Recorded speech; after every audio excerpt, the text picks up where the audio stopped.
लेकिन फिल्म बनाने वाले भी कहते हैं कि it is based on reality, but it is not a documentary. उसमें तरह तरह के झूठ दिखाए गए हैं, बिलखसूस उस वक्त की हुकूमत के बारे में। हेलो दोस्तों, आप सबका स्वागत है बेखौफ इंडिया में। आज मैं आपके सामने एक ऐसी खबर के साथ हाजिर हुआ हूं जिसे सुनकर आपको ये तो मालूम हो ही जाएगा कि द कश्मीर फाइल्स फिल्म में जो कश्मीरी पंडितों के साथ, कश्मीरी मुसलमानों के साथ, कश्मीरी सिख और ईसाई के साथ जो जुल्म हुआ है, उसके साथ नाइंसाफ़ी हुई है, इसका ज़िम्मेदार कौन है।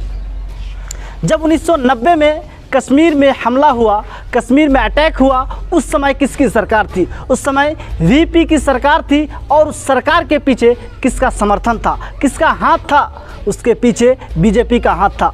मालूम ये चला कि बीजेपी के लोगों ने ही, आरएसएस के लोगों ने ही ये दंगा करवाया था और दूसरे के साथ ये गद्दारी की थी।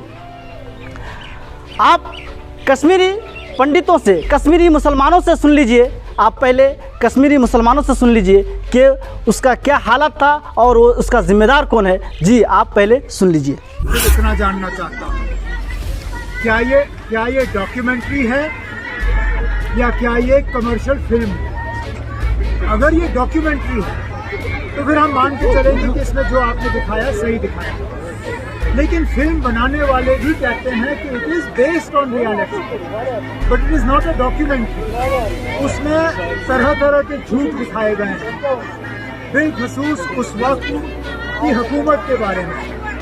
हकीकत ये है कि जब ये वाक़ये हुए, जब कश्मीरी पंडित यहाँ से निकल गए, उस वक्त फारूक अब्दुल्ला वजीर आला नहीं था, उस वक्त गवर्नर राज था, जगमोहन साहब गवर्नर थे, वीपी सिंह साहब की हुकूमत थी। और वीपी सिंह की हुकूमत के पीछे कौन खड़ा था? बीजेपी की हुकूमत थी मरकज में। जब कश्मीरी पंडित यहाँ से चले गए, तो ये क्यों नहीं दिखाते हो आप पिक्चर में? फारूक अब्दुल्ला को तो आप दिखाते हो, लेकिन वीपी सिंह के पीछे बीजेपी को क्यों नहीं दिखाते? वीपी सिंह की हुकूमत थी उस वक्त जब निकले।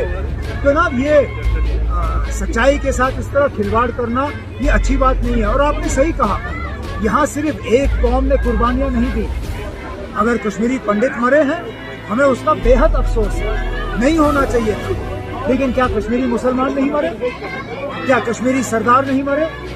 अगर यहाँ लोग घर से निकल गए, बेघर हुए, तो उसमें सब मजहब के लोग शामिल हैं।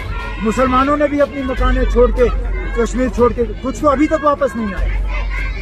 हमारे सिख भाई बहन वो भी छोड़ के गए, हमारे कश्मीरी पंडित भाई बहन भी छोड़ के गए।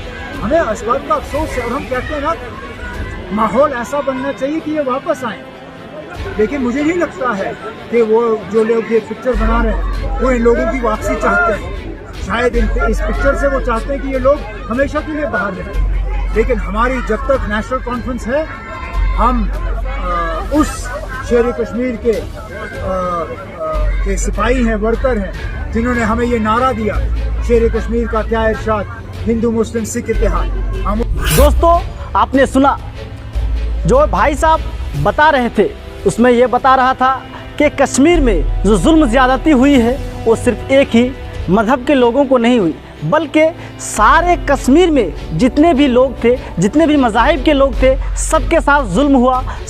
बहुत सारे मुसलमान कश्मीर छोड़ के भाग गए, यहाँ तक कि वो लोग, उसमें से बहुत सारे लोग अभी तक कश्मीर आया नहीं। और कश्मीरी पंडित भी कश्मीर छोड़ के चले गए थे, कश्मीरी ईसाई भी कश्मीर छोड़ के चले गए थे, कश्मीरी सिख भी कश्मीर छोड़ के चले गए थे। लेकिन इस पर सिर्फ मुसलमानों को गलत ठहराना ये गलत है। और जो कश्मीर में उमर अब्दुल्ला को कश्मीरी फाइल्स फिल्म में दिखाया जा रहा है, लेकिन वीपी के सरकार जो थी उसके पीछे जो बीजेपी का हाथ था उसको नहीं दिखाया जा रहा है। अगर आपको ये जानकारी अच्छा लगा तो वीडियो को लाइक करें, शेयर करें, कमेंट करें और हमारे बेखौफ इंडिया चैनल को सब्सक्राइब करना बिल्कुल ना भूलें। धन्यवाद। मैं आपका भाई शमीम अब्दुल्ला।